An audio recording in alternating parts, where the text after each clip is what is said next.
Assalamualaikum dan salam sejahtera. Kita sambung kembali bahagian kedua untuk tajuk matematik pengguna bagi topik tingkatan 3.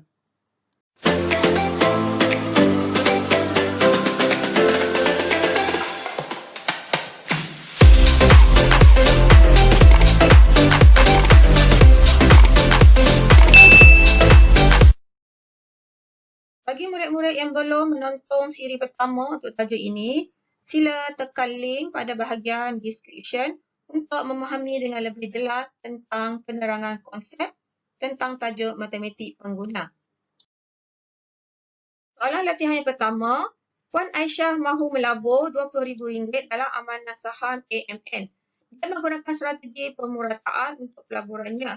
Dia membelanjakan RM5,000 setiap bulan untuk tempoh 4 bulan. Jadual 6 di ruang jawapan menunjukkan harga beli amanah saham yang dibeli oleh Puan Aisyah. Lengkapkan jadual itu. Jadi kita perlu melengkapkan bilangan unit saham yang dibeli oleh Puan Aisyah untuk 4 bulan yang pertama, iaitu daripada Januari hingga April. Jadi untuk mengira bilangan unit saham, formulanya ialah jumlah pelaburan dibahagikan dengan harga seunit saham. Jumlah pelaburan setiap bulannya adalah RM5,000 dibahagikan dengan harga seunit sahamnya ialah untuk bulan Januari RM2.56. RM2.56, menggunakan kalkulator kita akan dapat 1953.125. Jadi untuk bilangan unit kita ambilkan nombor bulat sahaja iaitu 1953. Jadi untuk bulan Februari juga sama, RM5,000 dibahagikan dengan harga untuk seunit untuk bulan Februari ialah RM2.58 akan dapat 1937.98. Jadi untuk bilangan unit kita ambil nombor bulat ini sahaja, tidak boleh dibundarkan. Jika dibundarkan bermaksud duit itu tidak mencukupi. Jadi kita ambil nombor bulatnya ialah 1937. Untuk Mac juga sama, RM5,000 dibahagikan dengan harga seunit RM2.43. 43 dengan menggunakan kalkulator akan dapat 205.205.7.61. Sama juga kita ambil nombor bulat sahaja iaitu 2057.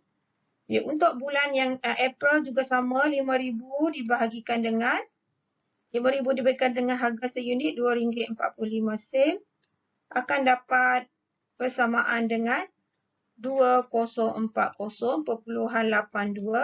Jadi nombor bulat di sini ialah bilangan unitnya 2040. Jadi untuk soalan seterusnya, hitung jumlah saham yang dibeli oleh Puan Aisyah.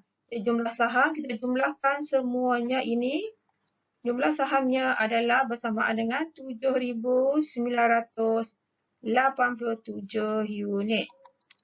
Inilah jawapan untuk bahagian pertama dan yang kedua. Sambungan soalan bahagian yang ketiga, bandingkan saham yang dibeli oleh Puan Aisyah jika dia membeli 20,000 saham pada harga RM2.56 seunit dengan bilangan saham yang dibeli dengan menggunakan strategi pemurataan. Adakah Puan Aisyah membuat keputusan yang bijak? Jelaskan jawapan anda. Jadi kita akan mengira perbandingan antara bilangan saham yang dimiliki menggunakan strategi pemurataan dengan bilangan saham yang dimiliki menggunakan kaedah pembelian sekaligus.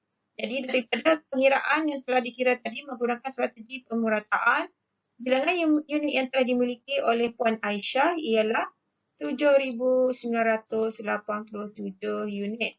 Jadi sekarang kita perlu mengira berapakah bilangan unit yang dimiliki jika membuat pembelian secara sekaligus. Formulanya ialah bersamaan dengan bilangan unit saham bersamaan dengan jumlah pelaburan. Oleh kerana pelaburan secara sekaligus, jadi jumlah pelaburan di sini 20,000 dibahagikan harga seunit saham sewaktu pembelian ialah RM2.56. Jadi kita akan dapat bilangan unitnya bersamaan dengan 7,812 unit. Jadi ini jika dibeli menggunakan kaedah pembelian secara sekaligus. Jadi oleh kerana Puan Aisyah telah membuat pembelian secara menggunakan strategi pemurataan, didapati bilangan unit yang dimilikinya adalah lebih berbanding dengan jika membuat pembelian secara sekaligus.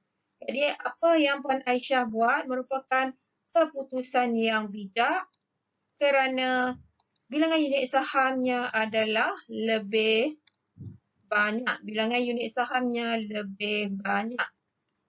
Jadi itulah jawapannya. Kita sambung soalan yang kedua, tetapi sebelum itu pastikan anda telah pun menekan butang like dan subscribe di bawah. Rajah 6 menunjukkan harga dawang pendahuluan sebuah rumah. Harganya RM380,000, wang pendahuluan ialah 10%. Encik Wong membeli rumah itu. Dia membayar wang pendahuluan dengan wang simpanannya dan membayar baki dengan gadai janji daripada bank. Ini dia butirannya daripada bank. Pertama soalannya, berapakah wang yang Encik Wong meminjam daripada bank? Jadi untuk mengira jumlah yang dipinjam, kita kira dahulu deposit yang dibayar oleh Encik Wong, iaitu 10%, 10/100 daripada harga rumah RM380,000. RM380,000 nilainya adalah bersamaan dengan RM38,000. Jadi ini depositnya. Jadi untuk mengira berapakah wang yang dipinjam, pinjamannya ialah jumlah harga rumah yang RM380,000. Kita tolakkan dengan deposit RM38,000. Nilainya adalah bersamaan dengan RM342,000. Jadi inilah jumlah pinjaman Encik Wong daripada bank. Sambungan bahagian yang kedua, berapakah faedah yang dibayar oleh Encik Wong untuk 2 bulan yang pertama? Memandangkan faedah yang dikenakan ke atas pinjaman Encik Wong merupakan jenis faedah atas baki, jadi kita akan gunakan formula faedah atas baki. Ini dia formulanya. Jadi kita kira faedah bagi bulan pertama terlebih dahulu. Jumlah baki pinjaman, bulan pertama faedahnya ialah jumlah baki pinjaman yang dipinjam oleh Encik Wong pada mula-mulanya ialah RM342,000.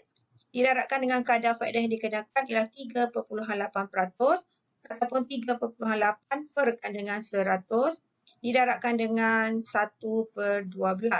Jadi nilainya adalah bersamaan dengan RM1,083. Jadi ini ialah faedah untuk bulan pertama.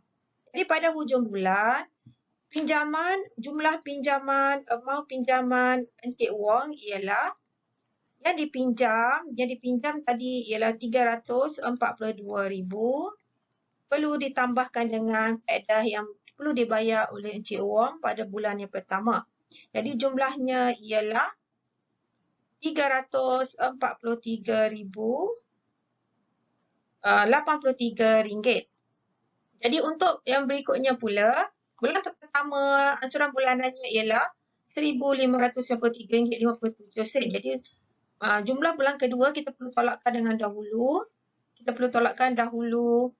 Jumlah amount pinjaman bersama faedah ditolakkan dengan ansuran bulanan RM1,593.57. Jadi baki untuk bulan yang kedua ialah RM341,489.43. Daripada sini kita boleh mengira untuk faedah bulan kedua. Untuk faedah bulan kedua menggunakan formula yang sama, iaitu jumlah baki pinjaman ialah RM341,489.43 didarabkan dengan kadar faedah 3.8% bersama 3.8 perkan dengan 100 didarabkan dengan 1/12. Jadi faedah untuk bulan yang kedua ialah bernilai RM1,081.38. Jadi untuk mengira berapakah faedah yang dibayar oleh Encik Wong untuk 2 bulan yang pertama, bermaksud faedahnya kita jumlahkan daripada bulan pertama tadi, nilai faedahnya ialah 1083. Untuk faedah bulan kedua ialah jumlahnya 1083.38 sen. Jadi untuk kedua-duanya jumlah faedah yang dikenakan ialah yang telah dibayar oleh Encik Wong ialah RM2,164.38. Jadi inilah jawapannya untuk faedah yang dibayar oleh Encik Wong bagi 2 bulan yang pertama. Selesai video siri kedua untuk tajuk matematik pengguna. Terima kasih di atas sokongan anda semua. Teruskan menonton video cikgu untuk tajuk berikutnya.